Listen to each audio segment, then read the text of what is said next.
अखिलेश यादव की ट्वीट पर बीजेपी प्रवक्ता मनीष शुक्ला ने प्रतिक्रिया दी है। बटेंगे तो कटेंगे वाले नारे ने समाज और देश में जन जागरण का काम किया है। इस पर पूरे इंडिया गठबंधन में निराशा का भाव है, बेचैनी है और इसी बेचैनी में अखिलेश यादव इस नारे के जवाब में एक ट्वीट कर रहे हैं।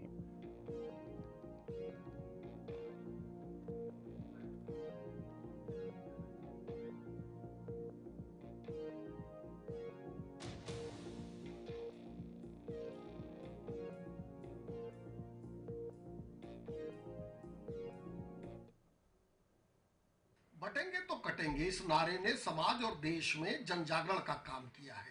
पूरे इंडी गठबंधन में समाजवादी पार्टी समेत एक निराशा का भाव है, बेचैनी है। उस बेचैनी में सुबह उठते ही अखिलेश यादव सबसे पहले इस नारे के जवाब में एक ट्वीट कर रहे हैं और ट्वीट में रामराज की कल्पना, अभय और भय की परिभाषा बताने लगे हैं। और इससे अच्छे दिन नहीं आ सकते कि जो समाजवादी पार्टी और कांग्रेस प्रभु राम को नकारती थी, रामराज का नाम लेने से घबराती थी, उसको अब इस नारे ने मजबूर कर दिया है कि वो भारत और भारत की संस्कृति की सिद्धांतों की व्याख्या क्या करे। लेकिन इस नारे का निशाना सही जगह पे लग गया है, तीर सही जगह चल गया है और जो गुब्बारा अखिलेश यादव ने फुलाया था पीडीए का, आरक्षण का, संविधान का, उसमें इस नारे ने पिन चुभो दी है। तो देखिए किस तरह से बटेंगे तो कटेंगे बयान को लेकर सियासत देखने को मिल रही है। बीजेपी ने भी एक पलटवार करते हुए अखिलेश यादव पर निशाना साधा है। रजा अब्बास हमारे संवाददाता इस खबर पर ज्वाइन हुए हैं।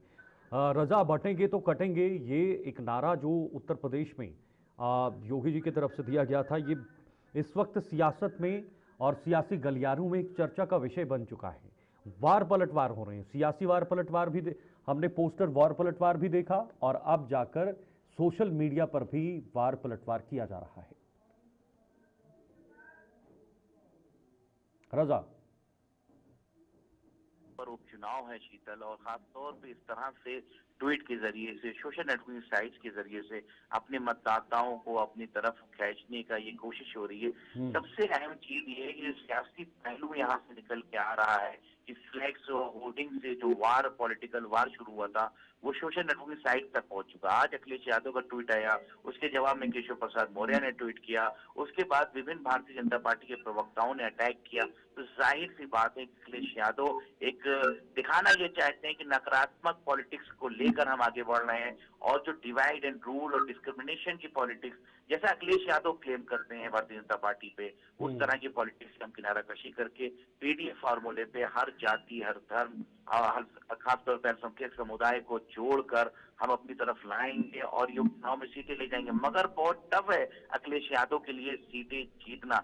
जाहिर सी बात है, करहल उनकी होम सीट है, वहां पर जीत निश्चित है क्योंकि लगातार समाजवादी का ही झंडा वहां लहराया गया है। मगर अब देखने वाली बात है कि जो दूसरी सीटें हैं जहां भारतीय जनता पार्टी का दबदबा आगे रहा है और भारतीय जनता पार्टी कहीं ना कहीं पॉलिटिकल जो सीन में है वो फिट नजर आ रही है और तमाम चीजों को जोड़ने की कोशिश कर रही है। वो होमवर्क करते हैं, जब सीटें हारते हैं, उनकी सीटें कम होती हैं, तो वाहिद एक पार्टी है, पॉलिटिकल पार्टी हिंदुस्तान की भारतीय जनता पार्टी, वो होमवर्क करती है। होमवर्क में वो अपडेट निकालती है क्या नेगेटिव पहलू था जिसकी वजह से हम चुनाव हारे हैं। तो जाहिर सी बात है, लोकसभा में सीटें भारतीय जनता पार्टी ने कुछ गंवाई हैं और समाजवादी पार्टी लार्जेस्ट जो है ऊपर की अपेक्स जो है पार्टी बन के आई थी उत्तर प्रदेश में, और third largest party winning side में सबसे ज्यादा समाजवादी पार्टी की लोकसभा में आई है। तो जाहिर सी बात है, इन दोनों कोलवार में कुछ एनर्जेटिक मूड में अखिलेश यादव भी हैं। अब देखने वाली बात है कि इस तरह की पॉलिटिकल वॉर में किसको बेनिफिट होता है और किसको नहीं होता है उपचुनाव में।